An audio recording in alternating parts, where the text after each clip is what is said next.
Who is your Mount Rushmore for fighters? Do you have one? 4. I believe there's 4 guys on Mount Rushmore. Yeah, I was gonna thank God. 5? Yeah, thankfully you gave me that. I probably would have given you 5. How much you want to bet? Someone in the comment section. That's the CTE showing right there. Those Oh, two guys. Yeah. Well, they've said that since the very beginning. But okay, so obviously Bob Probert, number 1. Like that's a no-brainer. I'd go Boogeyman Larocque 2 and 3, and then I go Scott Parker 4. Yeah. What do you think of Ty Domi, Paul Bissonnette, and Rob Ray? Beating up a fan in the penalty box and in your own bench is legendary. Yeah, like Ty Domi, I'd say pound for pound. I don't know if like Ty Domi's up there, man. Like he was such a beast for a little guy too. Like he would go up against everybody. The fights against Probert, like nothing but respect for a guy like that. Yeah, but I'm going super heavies. I'd have to go with those 4. Do you see the video tribute? I think it was Rob Ray and Ty Domi sat down and watched all their fights throughout their careers. Do you see that video? Yeah. It's a couple months ago. Beautiful tribute. Super cool. Yeah, and it's cool to see. Like I feel like for a fan's perspective to get an inside look, and like even when I talk to people and stuff, and they'll they kind of pick my brain about it because I feel like now that I have the podcast and I talk, people see who I am, but then before all they seen was me on the ice, and they'd be like, oh my God, this is who this guy is, and they paint a picture of who I am, and then now they see me on the podcast, they're like, wait a second, I'm confused. That's not who he is. He's this evil guy, this mean dude that's barking at people, but he can laugh and make jokes. Like I think so I think that's a cool dynamic for them to be able to see that, and shows like that where you get to see these guys sitting side by side. You're like, wait, why don't they hate each other? Like these guys beat their snot out of each other. Why are they're just friends now? They hug, So I think it's cool for people to see, and that just shows you that it's a part of the game. It's a part of the sport, So. I've always found too the toughest, scariest, most intimidating guys out there are always the nicest. Yeah, I think have you ever heard like the Jordan Peterson quote where he talks about like a good man, and he's like a good, if you're harmless, can you really be a good man? To be a good man, you have to be very dangerous and not use that power and not use that, and then you can call yourself a good man. And I think like there's something that correlates with when guys are really tough, not having something to prove. Like if somebody fights all the time and they know they can fight, like what do you have to prove? You just put the gun on your hip. If you need it, you can use it. But I think like there's something honorable about when you have the ability, but you don't need to use it. Like obviously there's a time and a place. I can use my ability on the ice when things get out of hand or when I need to.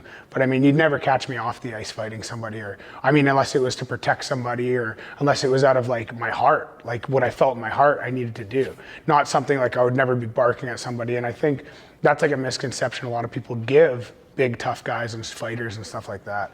I mean, you see it all the time when you meet MMA guys or boxers, and lots of guys that fight, just like you said, they're just like really big-hearted guys, and they're just nice to talk to, and I feel like that's it's a cool thing, Well, there's something respectable too, like you mentioned about a man having that monster in the cage and having the ability to open the cage, but to put him right back in when you need to and control that. Someone's so respectable about that. Yeah, exactly, and like that's I was literally listening to that on the way down. I heard that, and I'm like, man, like I've heard it before, but when I heard it on the way here, I was like, it's a cool point, and I think that it's very well said. You're prepping for the show. I like it. Yeah, of course, right?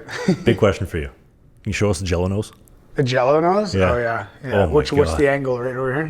The camera right there. Yeah. So all the it's viewers kind at of home. squished. It doesn't really. The kids. You get a 45-point turn the other way too. This way. Oh boy. Oh yeah. Wow.